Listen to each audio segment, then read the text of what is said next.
Well, Frank, game week is here. Can you try and describe the excitement inside y'all's building, y'all's coaching rooms? So last night we voted for the leadership of our football team, and that's an important piece for us. You know, we keep talking about this player-led team, the ownership and shareholders that the players have, and so they got a chance to voice whom they view as the leadership of this team, and it was interesting to see the votes, and in each position group a little different. Some where it was landslides that everybody in the group thought this guy was.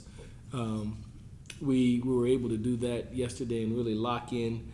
Gave out our team bands for solidarity of the year, and all the things that happened in the start of the year, the smell in the air, all right, here we go. And I think our team is very excited. I'm excited for them to see us go play, to see us go compete against a quality opponent. Who are the captains? Can you? It's not necessarily captains. It's called the Leadership Council. Leadership Council, yeah.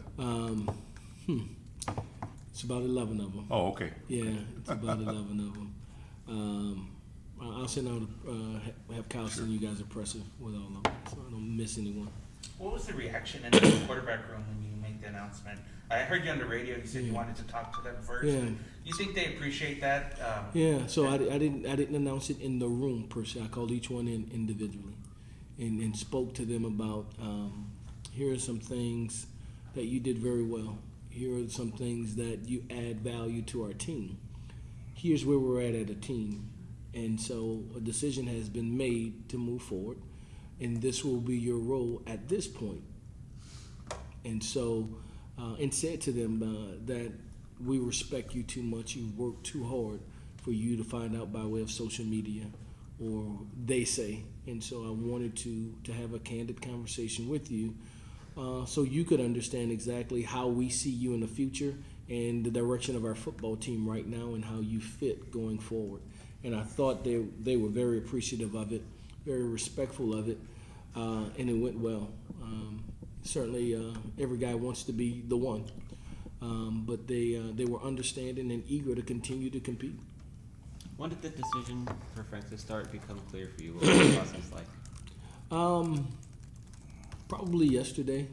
You kind of have ideas the way things are going, but you just want to see how a guy handles success, how a guy handles adversity, and because everybody can't handle adversity and everyone can't handle success, and so to see them in those different realms, that no quarterback we have had a perfect camp.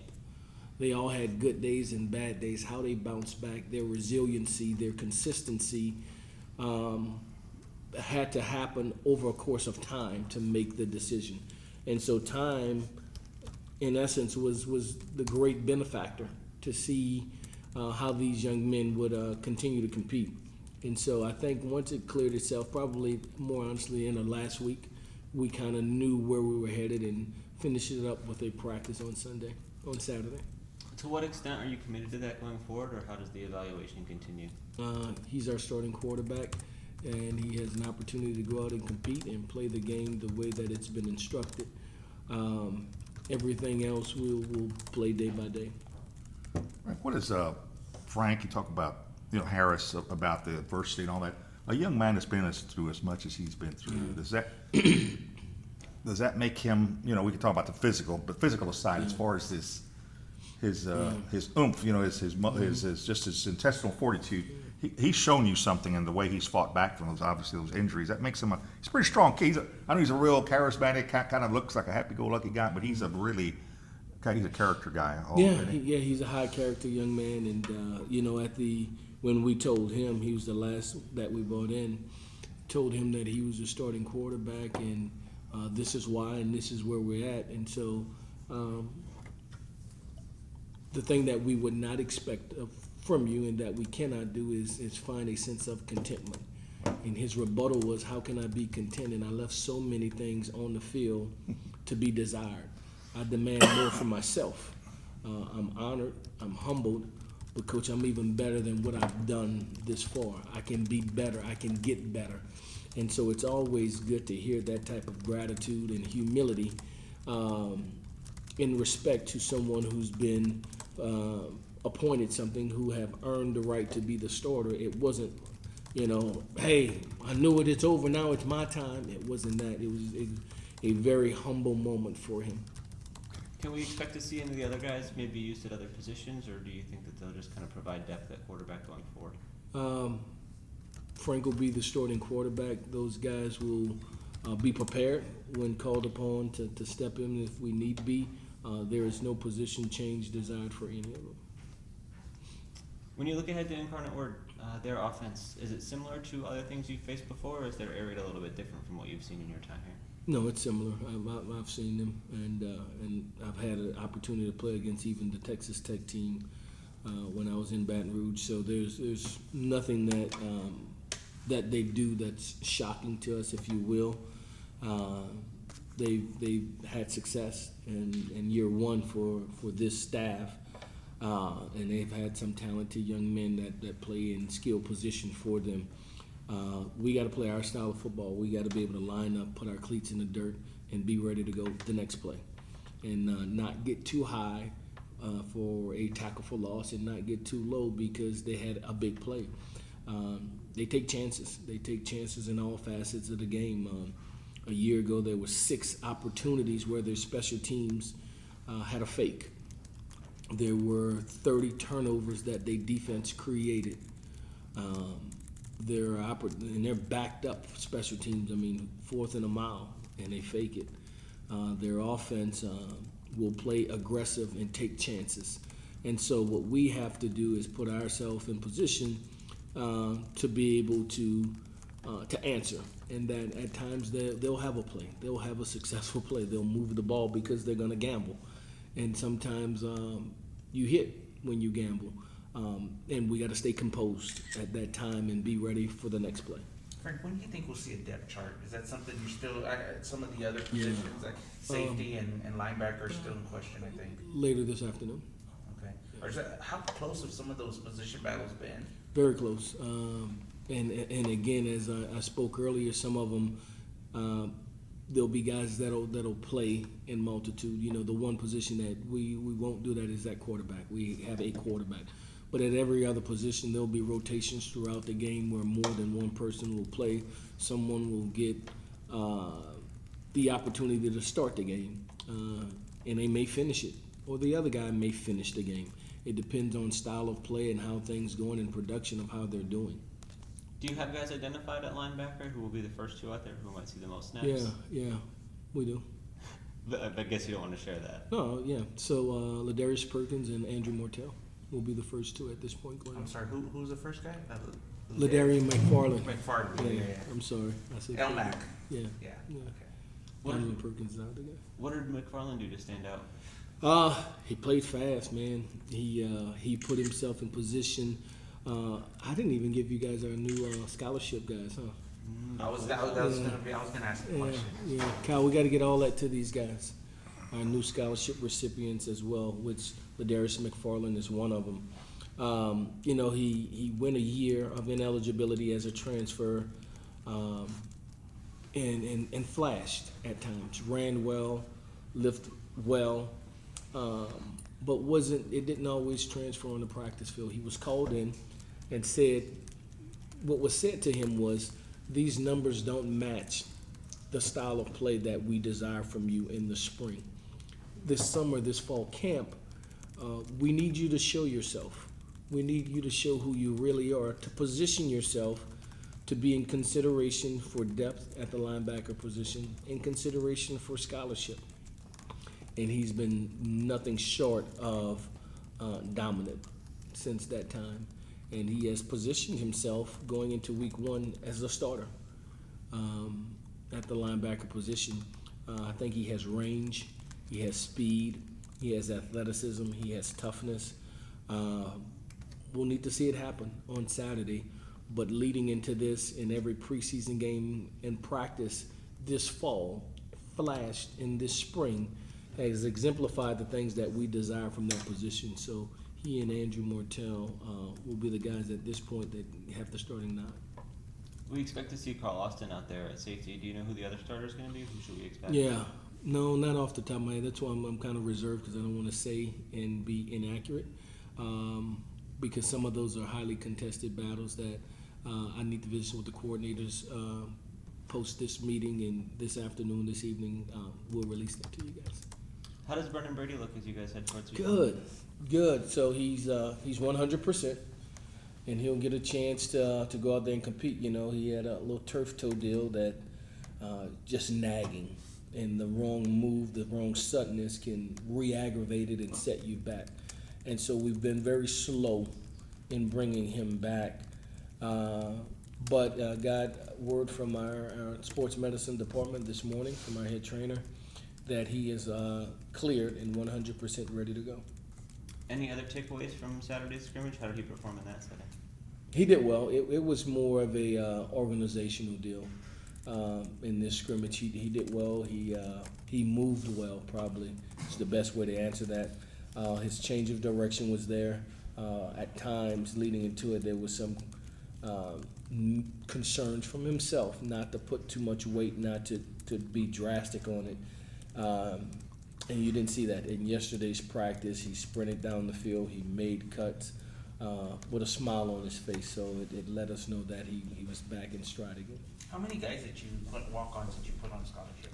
7. 7. That was this weekend. Yeah. What were some of their reactions? That's always got to be a special. Yeah, it is. You know, and everybody's situation is different. Some guys have been waiting in the balance for 3 years, in some cases 4 years. And just went about their business. We introduced them, JJ, by way of birdcage. We matched them. Oh, wow. Yeah, and so they thought they were going in birdcage, and then we had a voiceover by Andy Everett that announced the following birdcage contestants are now on full scholarship. And the room went crazy. It went so crazy that they couldn't even hear all the names yet again, so we had to replay it so that each guy could have their moment. Yeah. We wanted to give them their moment of recognition to be celebrated by our team. And so a very special moment that's filled with emotion, with tears, with joy, and then some parents that drove in for that practice as well. So a beautiful day and a beautiful opportunity for young men who worked hard and were deserving. Do you know the 7 guys? Mankey, Duplessis, yeah. McFarland. There you go. Who are the other 4? All right, let's go special teams first. All right, Grant Merca, long snapper. Hunter Duplessis, place kicker. Matthew Cluck, transfer from Texas Tech, kickoff. I got it, Gene. He's got it. So long snapper, place kicker, kickoff. Okay, defensively, McFarland, Lawrence Jackson, Tyler Mankey. All right, and the 7th guy, Carlos Strickland. All right, so it's actually 8. That's 7. That's 7 right there. That's 7. Miles Bennett. Benning. Yeah. How many is that you got? That's 8. So it's 8. 3 guys. Yeah, so 8. Miles. Frank, I know season openers are always exciting. The coaches, obviously the players, after they've worked so hard and all, but how excited, I know it's hard to quantify this, but how excited are your players, not only about the season opening, but playing Incarnate Word? Because, you know, they're going to be excited. You know, the underdog always is. Yeah. And stuff. I think there's some ties there. I know Spencer Burford was teammates with one of the guys. There's a couple of a Judson young man on the team that played with Rashad and Sincere. I think those things are always special. Former teammates, guys you grew up with. It's a big deal for those young men. And so they have their own individual prideful stake in it, if you will. But I think in total, our team is anxious to play an opponent that happens to be Incarnate Word, who happens to be a quality opponent. And so Incarnate Word, the team that qualified for playoffs versus Montana, who had an offense that scored multiple points in multiple games, a defense that created 30 turnovers, a special teams unit that had 6 fakes throughout the year. All of those things rouse our team that they're worthy. Let's button up. Let's get ready to play. And so I don't know if it's necessarily personal by player, but respected of quality. We got us a game, man. Yeah, they got their attention. Yeah. Is their tempo the biggest thing you have to prepare your defensive players for? Yeah, I think that's a big concern. I think we got to be able to tackle well. They get their guys the ball in space to try to create or allow their athleticism to take over. They get it out fast often with their quarterback. That doesn't always allow the pressure to get to the quarterback. But I think we got to tackle well from a defensive standpoint. I think offensively we got to generate big plays. We got to be able to generate big plays, and we have to be extremely disciplined on special teams. Big day for San Antonio. Big day for San Antonio. 15 years ago, San Antonio didn't even have a scholarship program. Now we got two obviously you guys and them. Yeah. So everybody would just dream. Are we ever going to have a scholarship program? Well, I mean, with all due respect to Trinity, Division III, but so this is a significant day, in San Antonio sports. I hope that Alamo Dome is packed from the top to the bottom. That every member of the historic Incarnate Word program alumnus is in there, because they'll be challenged by the faithful, the proud. UTSA Roadrunner faithful. We'll be loud. We'll be excited. Our fan base is looking forward to it, and we're looking forward to performing well for them. You mentioned the need to tackle well. In the game Florida and Miami played over the weekend, you see a lot of things typical at the beginning of the season. Poor tackling, penalties, fumbles. How do you guard against that heading into the first week of the season? I think you continue to do the things that are fundamental in your style of play. There is a tackling circuit. Our creed is built off, as I wear it. It's all about the ball from a fumble standpoint, go get it standpoint, rip it out there. I think those things embody who we are naturally. You continue to reiterate it, that it's not new, that the disciplined football team, the sound football team, the sure tacklers, the ball secured team, the team that create turnovers, is the team that will have opportunities to win the game. Do you have to play with a certain level of physicality in practice to be ready to do that? I think so. Yeah, we got one speed, full speed. So there is no practices that we have that's not full speed. Now that requires extreme discipline and maturity, because just because we full speed don't mean tackle take to the ground. That it does mean you get to that spot in a hurry, you come to balance, you square him up, and at times tag him off. At certain times wrap him up. But there is no idle down, slow down, don't go fast mentally or physically for us. And so it's constant for us to practice at that rate. Frank, I know you're always talking about the mental aspects of the game and all that. I know you're not playing a big FBS where you're the underdog and stuff, but how often do you talk to your players, probably every day, as far as being able to play beyond the talent of the team, where you gotta reach down in the fourth quarter, where any team can win when they got the talent, but when you have to reach and stuff, do you talk to about going beyond that? Yeah, talent alone won't win the game. Yeah. Your sheer talent, you won't show up and because you're more talented, win the game. You have to do the things necessary in this process of winning the game.